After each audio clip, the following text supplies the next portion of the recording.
আমরা বেরিয়ে পড়লাম ভ্রমণে। কোথায় যাব ঠিক করিনি, পরে সিদ্ধান্ত নেব আমরা কোথায় যাব।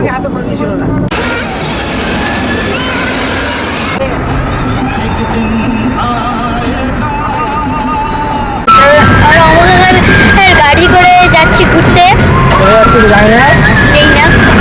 গাড়িতে বসেই সিদ্ধান্ত নিলাম নবদ্বীপ ধামে জল মন্দির দেখতে যাব। এই হলো নবদ্বীপ ধামের জল মন্দিরের প্রবেশদ্বার, মানে প্রধান গেট।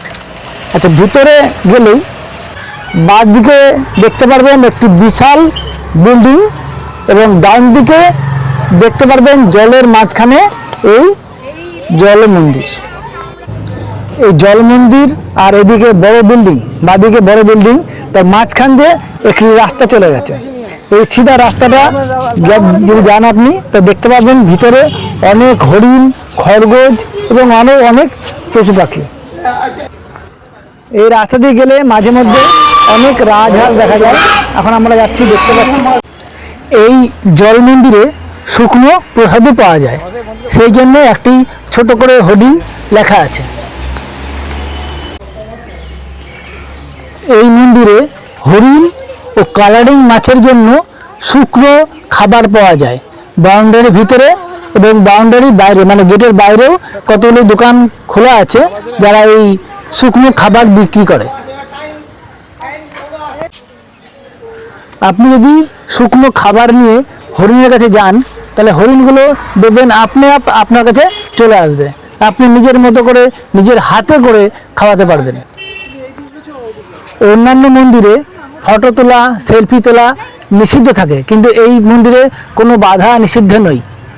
আপনি যত ইচ্ছা ফটো, সেলফি যেখানে ইচ্ছা, যেভাবে ইচ্ছা নিতে পারেন। আগেই বলে রাখি, এই জল মন্দিরে আসতে গেলে সব থেকে সামনের স্টেশন হলো নবদ্বীপ ধাম রেল স্টেশন। আর রেল স্টেশন থেকে আপনি যদি এই ধামে আসতে চান, এই জল মন্দিরে আসতে চান, তাহলে টোটো করে আসতে হবে। টোটো ভাড়া পার ব্যক্তি 20 টাকা করে ভাড়া নেবে। এই মন্দিরে আসতে গেলে বাসে করেও আসতে পারেন। বাসে করে আসলে সে একই প্রসেস। এই রেল স্টেশনের সামনেই আছে নবদ্বীপ বাস স্ট্যান্ড, ওখান থেকে আসতে পারেন। ওখান থেকে আসতে গেলে সে টোটো ভাড়া লাগবেই মাত্র 20 টাকা। আমি আমার ক্যামেরাটাকে মন্দিরের এরিয়ার চারিদিকে ঘুরিয়ে দেখাচ্ছি, তাহলে আপনি বুঝতে পারবেন মন্দিরটা কত সুন্দর। নবদ্বীপ ধামে এই বিখ্যাত জল মন্দির সকাল 7টা থেকে সন্ধ্যে 7টা পর্যন্ত গেট খোলা থাকে। এর মধ্যেই আপনাকে এসে মন্দির দর্শন করতে হবে। এই মন্দিরে, অর্থাৎ জল মন্দিরে, এই জল মন্দিরে যদি আপনি শান্তিপুর থেকে কিংবা কৃষ্ণগড় থেকে আসেন, তাহলে আপনাকে মায়াপুর ধামে নামতে হবে। মায়াপুর ধামে নেমে গঙ্গায় পাড়ি দিয়ে নবদ্বীপ ধামে আসতে হবে। নবদ্বীপ ধামে বোরালঘাট কিংবা অন্যান্য ঘাটে আসতে হবে, আর সেই ঘাট থেকে টোটো করে আপনাকে এই মন্দিরে আসতে হবে। ওইখানেও টোটো ভাড়া লাগবে মাত্র 20 টাকা।